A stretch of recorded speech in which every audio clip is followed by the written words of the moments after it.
Tony D and Little Joan with a screenwriter's rant on Winner, the story of reality Winner, the woman who became a whistleblower, and the movie makers portray her as a super smart girl boss who wins the day. Smash like and subscribe. Thank you for smash liking and subscribing. Check out my books, links in the description.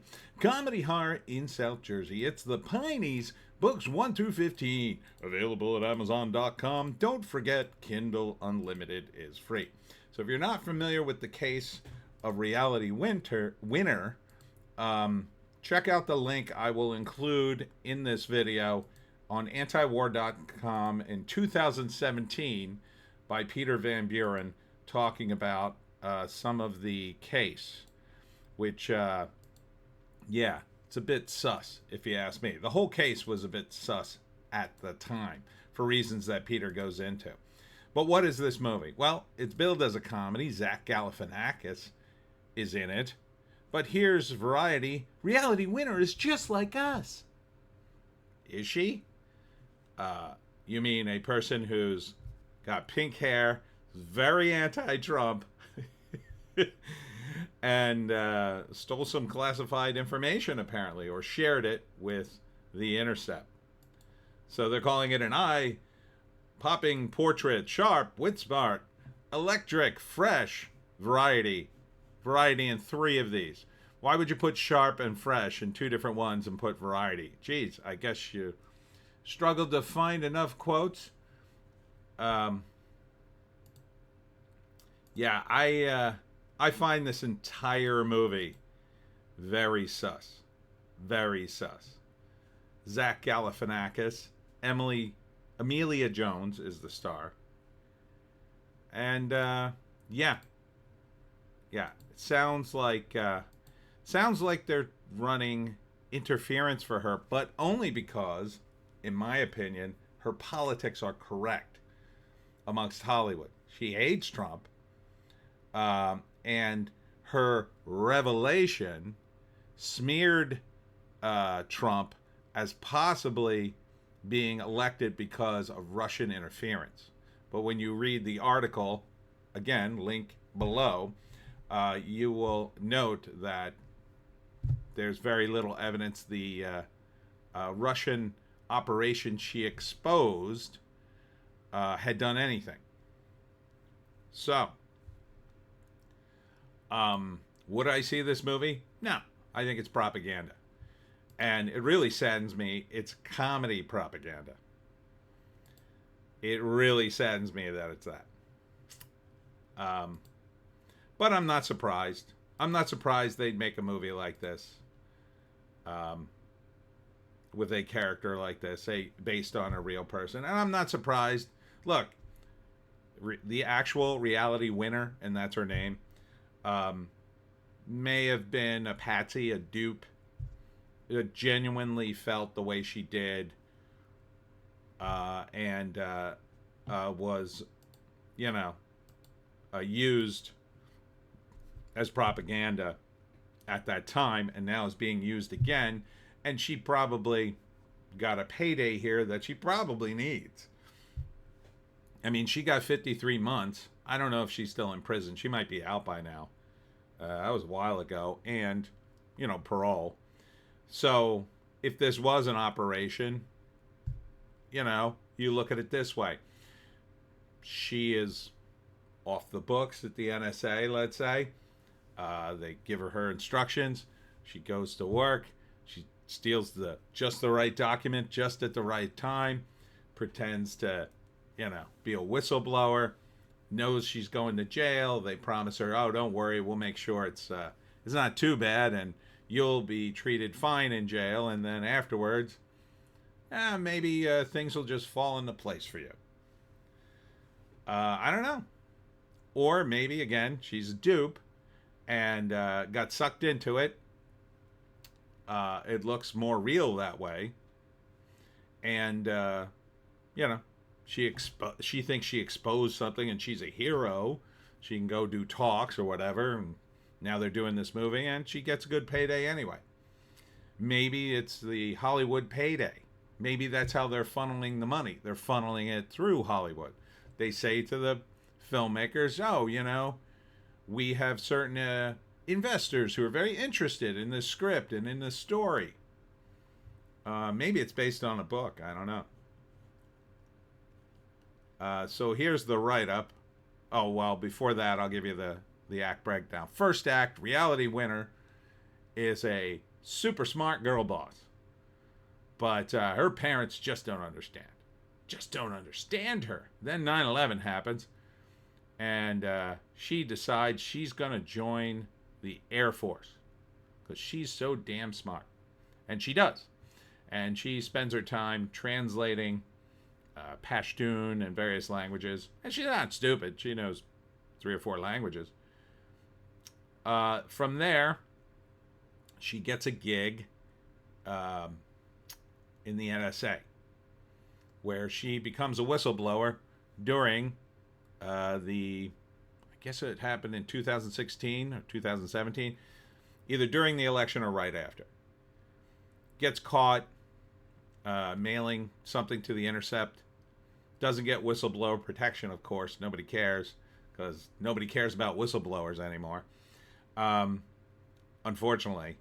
And now, she's caught up. She eventually goes to jail. In the movie, though, she's portrayed as a great hero. One who fought against the system. A self-proclaimed member of the resistance, if you can imagine. Imagine working for the government, and the president, you decide you're going to be a member of the resistance against that president. That doesn't make any sense to me. Makes 0 sense. Anyhow, the end of it, she's awesome. She's gotten out of prison or getting out of prison soon, and she's going to do awesome things after. And her family's still wacky. Everybody's still wacky, and it's a light, funny movie. But make no mistake, reality is awesome. All right, so here's the write-up. This is a comedy biography movie starring Emilia Jones, Connie Britton, Danny Ramirez, Kathy Newton, and Zach Galifianakis. Based on the true story, Reality Winner is a brilliant young misfit from a Texas border town who loves her pink gun almost as much as helping others. After teaching herself Arabic in high school so she can be of service in the Middle East, Reality is recruited by the Air Force but quickly becomes disillusioned when she finds her morals challenged. After transitioning to a money gig as an NSA contractor, Reality stumbles upon government secrets regarding Russia's election hacking during the 2016 presidential campaign. Does she expose the truth or keep quiet? Ultimately, she decides to leak the truth, leading to her trial and historic sentencing for espionage. Oh, wow. So weird. It's coming out, and there's an election coming up. Huh. Imagine that. Imagine the same guy's running for office, and this movie also involves him. What a coinky-dink. Written by Kerry Howley and Susan Fogel. Directed by Susanna Fogel. Let's look at that IMDb. Opens up September 13th. Yeah. Oh, it gets right out before the election. Look at that. Look at that. Kind of want to look at the credits of the director and writer. Let's look at the writer. She has not written anything else other than Red Eye with Tom Shalhoub. Oh, I know that. I know that show. Okay, so she's the comedian. She's the funny one. Okay. Susanna Fogel, who's the director. Let's see. Oh, Booksmart. Remember Booksmart? About the 2 girl bosses? The Spy Who Dumped Me, which I think I looked at that trailer. I like the title. I think I liked the trailer, kind of. But, yeah, Booksmart got absolutely raked over the coals. Addams Family 2 wrote the screenplay. So, interesting. I don't even see winner on this list. Oh, here we go. Director. Previous director. All right, there. Winner, cat person, flight attendant. Yeah, that's a TV series. Amazing stories. Oh, that's a good cred. I like that cred. So, doesn't mean these guys are in on anything necessarily. Um, again, most people in Hollywood really hate Trump anyway and believe the worst about him. So I just find it interesting. I mean, I feel like this is total propaganda designed to come out right before the election. And I'm sure it'll have a bunch of slates in it like, Donald Trump went on to become president despite these revelations. There's another election coming up. Could it happen again? Perhaps some brave whistleblower will come forward. Yeah, but you better have the right politics. Ask Edward Snowden how that went for him. Oh, right, he's in Russia. You can't. Why don't you ask John Kirikou how things went for him? Oh, right, he went to prison. A bunch of guys who should have gotten whistleblower protection. I think she should have too, but I also think it should have been a more detailed investigation of what exactly went on. Anyhow, don't forget to check the link. Winner, if you'd like to be propagandized, in my opinion, September 13th is the day to start. And that's it for me, Tony D and Little Joan.